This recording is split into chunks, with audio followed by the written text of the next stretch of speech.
ఈ ప్రకాష్ రాజ్ అనేటోరు మరొక్కసారి రామ లక్ష్మణ సీతాదేవిల మీదనైతే వివాదాస్పద వ్యాఖ్యలు చేసిండు, విమర్శలు చేసిండు, వ్యంగ్యంగా మాట్లాడిండు. ఏదో సినిమాలో ఒక డైలాగ్ ఉంది, నేను మోనార్కిని, నేను ఎవరి మాట వినను అనే విధంగా ప్రకాష్ రాజ్ డైలాగ్ ఏదైతే ఉందో దానికి తగ్గట్టుగానే ఈ ప్రకాష్ రాజ్ అనేటోడు మోనార్కు లెక్క మాట్లాడుతున్నాడు. ఎందుకంటే ఆడు ఏ విషయం మీద మాట్లాడినా కూడా ఎవ్వరూ పట్టించుకోరు. కేవలం హిందూ ధర్మాన్ని, అదేవిధంగా హిందూ దేవి దేవతలను విమర్శలు చేస్తే, లేదంటే హిందువుల గురించి, సనాతన ధర్మం గురించి ఎవరైనా మాట్లాడితే వాళ్ళ మీద విమర్శలు వేస్తే నన్ను అందరూ చూస్తారు. నెగిటివ్ కోణమైనా పర్లేదు, ఎంత తిట్టుకున్నా పర్లేదు, కానీ జనాలందరూ నా గురించి మాట్లాడుకుంటారు నేను చెప్పి ఒక దుర్బుద్ధితోటి ఎప్పుడు చూడు హిందూ దేవతల మీద, సనాతన ధర్మం మీద విమర్శలు చేస్తూనే ఉంటాడు. సో మొన్నటికి మొన్న ప్రకాష్ రాజ్ గారి తల్లి గారు చనిపోతే ఆయన ఏ విధమైన ఫార్మాలిటీని, ఏ మతానికి సంబంధించిన ఫార్మాలిటీని అతను అనుసరించిన అనేది ప్రతి ఒక్కరికి తెలిసిన విషయమే. మరొకటి, అతని పేరు ప్రకాష్ రాజ్ కాదు, ఆయన పేరు ప్రకాష్ రాజ్ ఆంటోనీ అని చెప్పేసి అందరూ చెప్తూనే ఉన్నారు. అయినా సరే ప్రకాష్ రాజ్ ఎందుకు హిందువులను ద్వేషిస్తాడనేది కూడా మన అందరికీ తెలిసిన విషయమే. కాకపోతే హిందువులను పదే పదే రెచ్చగొడుతూ ఉంటే వార్తల్లో ఉంటాడు. ముఖ్యంగా ఆయన ఎన్ని మాటలు మాట్లాడినా హిందువులందరూ ఈ ఐక్యత ఉండదు కాబట్టి, పట్టించుకోరు కాబట్టి ఏది మాట్లాడినా చెల్తుందని చెప్పి మనోడు అనుకుంటున్నారు. డిబేట్లో పాల్గొన్నాడు. ఆ డిబేట్లో అక్కడ రామ లక్ష్మణ సీతాదేవుల గురించి మాట్లాడాల్సిన అవసరం లేదు, కానీ మనోడు కట్టు కథ అల్లి రామ లక్ష్మణ సీతాదేవుల గురించి ఏ విధంగా మాట్లాడిందంటే, రామ లక్ష్మణ సీతాదేవులు వనవాసంలో భాగంగా ఉత్తర భారతదేశం నుంచి మన దక్షిణ భారతదేశానికి వచ్చారంట. ఈ దక్షిణ భారతదేశానికి వచ్చిన సందర్భంగా ఆకలితో ఉన్న లక్ష్మణుడు అంట అక్కడ పండ్ల తోట కనబడ్డాట. ఆ పండ్ల తోటలో నాకు ఆకలి అవుతుందని చెప్పి రాముడిని అడిగితే, ఓ రాముడు లక్ష్మణుడు అట, ఓ లక్కీ ఆకలిని ఆపుకో, పండ్ల తోట ఎవరిదో చూద్దాము అనే విధంగా మాట్లాడినట. లక్ష్మణుడిని రాముడు అంట లక్కీ అని పిలిచేవాడని చెప్పి వ్యంగ్యంగా మాట్లాడాడు. ఆడు మాట్లాడుతుంటే అక్కడ ఉన్న వాళ్ళందరూ వెకిలి నవ్వులు నవ్వుతున్నారు. ఆ సందర్భంగా ఈ యొక్క లక్ష్మణుడికి నిజంగానే ఆకలి తట్టుకోలేకపోయి ఆ పండ్ల తోటలో పండ్లను తిన్నాడట.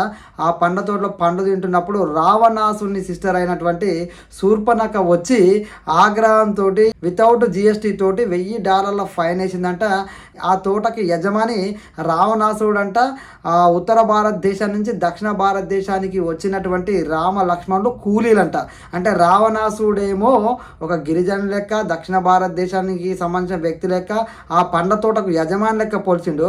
రామ లక్ష్మణ సీతాదేవులు అంట కూలీలంట.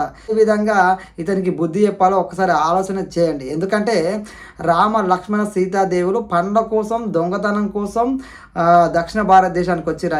ఏం మాట్లాడుతున్నావు ఫాల్తు ప్రకాష్ రాజ్? ఎందుకంటే నీకు చరిత్ర పోతే తెలుసుకో.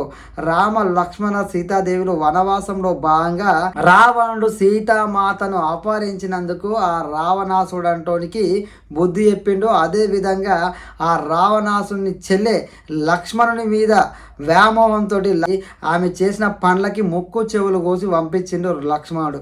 అలాంటి చరిత్ర నీకు తెలియకపోతే తెలుసుకోవాలి. కానీ కోట్ల మంది పాటించే సనాతన ధర్మాన్ని, కోట్ల మంది ఆరాధించే శ్రీరామచంద్రమూర్తిని, సీతామాతని, లక్ష్మణుని ఈ విధంగా మాట్లాడడం అనేది ఖచ్చితంగా క్షమించరాని నేరం. ఎందుకంటే ప్రకాష్ రాజ్ ప్లేస్లో ఏ హిందూ అయినా ఇతర మతాలను కానీ, ఇతర దేవతలను కానీ కించపరిస్తే ఊరుకునే వాళ్ళ అనేది ప్రతి ఒక్కరూ ఆలోచించాలి. అదే హిందూ దేవుల గురించి పదే పదే విమర్శలు చేస్తూ, హిందూ దేవులను అవమానిస్తూ, హిందూ మతాన్ని అవమానిస్తూ, సనాతన ధర్మాన్ని అవమానిస్తున్న ఈ ప్రకాష్ రాజ్ లాంటి వాళ్ళని ఏమీ చేయట్లేదు, ఎలాంటి చర్యలు లేవు. హిందువుల స్థానం అనేది ఇలాంటి వాళ్ళకి చేతగానితనం అయిపోయింది. హిందువుల్లో యూనిటీ లేదు. హిందువులందరూ కులాలుగా విడిపోయారు. హిందువులు ఐక్యంగా ఎప్పుడొస్తారు? హిందువులు ఐక్యంగా వస్తే అది చూద్దాంలే అనే విధంగా వీళ్ళు ఉన్నారు. నిజంగా హిందువులందరూ ఐక్యంగా ఉండి ఇలాంటి ఒక కామెంట్ చేస్తే తిరిగి బుద్ధి చెప్తే ఇంకొకసారి మాట్లాడతాడో ఒకసారి ఆలోచన చేయాలి.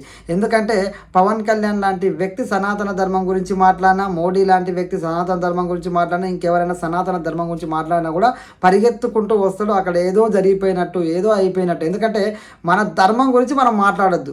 వాళ్ళు ఏదైతే ధర్మాన్ని ఆచరిస్తున్నారో అటువైపు మనం వెళ్ళాలి. లేదంటే వాళ్ళు ఏది చేసినా మనం మౌనంగా ఉండాలి అనేది ఈ యొక్క మూర్ఖుల యొక్క విధానం. ఆలోచించండి. హిందువులు మేల్కోవాలి. హిందువులు మేల్కోనంత కాలం ఈ ప్రకాష్ రాజ్ లాంటి వాళ్ళు, లేకపోతే ఇంకో కొంతమంది పుట్టుకొస్తారు. మన అందరికీ తెలుసు డిఎంకే, తమిళనాడు డిఎంకే స్టాలిన్, ముఖ్యమంత్రి కొడుకలు బట్టి ఉదయనిధి స్టాలిన్ కూడా సనాతన ధర్మాన్ని డెంగ్యూ, మలేరియా అని చెప్పి మాట్లాడినప్పుడు కూడా ఏ ఒక్క హిందువు మాట్లాడలేదు.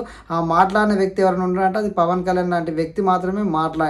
కానీ ఈ రోజుకి కూడా అసలు అతను అద్దు అదుపు లేకుండా ఒక షోలో పాల్గొన్నప్పుడు కూడా అక్కడ అసలు సందర్భమే లేదు. అయినా సరే రామ లక్ష్మణ సీతాదేవులను ఉద్దేశిస్తూ వ్యంగ్యంగా మాట్లాడుతూ విమర్శలు చేస్తూ అక్కడ ఉన్న వాళ్ళు వీడు చేసే కామెడీకి నవ్వుకుంటున్నారంటే ఏ విధంగా తయారైందనేది ఒకసారి ఆలోచించారు. ఎందుకంటే ఏం చేయట్లేదు, అసలు నా మీద ఎలాంటి చర్యలు తీసుకునే దమ్ము లేదు అనే విధంగా అతను ఉన్నాడు. హిందువులు కూడా యూనిటీగా ఉండరు, వాళ్ళు ఏం చేయలేరు అనే ఒక దాంట్లో బతికేస్తున్నారు. కాబట్టి ఇలా మనం ఎన్ని రోజులు అతన్ని వదిలేసిన హిందువులు చైతన్యం రానంత కాలం, హిందువులు ఐక్యత రానంత కాలం, హిందువులందరూ ఒక తాటి మీదకి రానంత కాలం ఇలాంటివి జరుగుతూనే ఉంటాయి. ఇలాంటివి ఆగాలంటే ఒకడికి మనం బుద్ధి చెప్తే మరొకసారి మాట్లాడడానికి ఆలోచిస్తాడు, మరొకసారి మాట్లాడడానికి భయపడే విధంగా శిక్షించాలి. లేదంటే మనమే ఆ విధమైన చర్యలకు పూనుకుంటే తప్ప ఇలాంటి వాళ్ళు ఆగరు. మీ యొక్క అభిప్రాయాన్ని కూడా కామెంట్లో తెలియజేయండి. జై హింద్.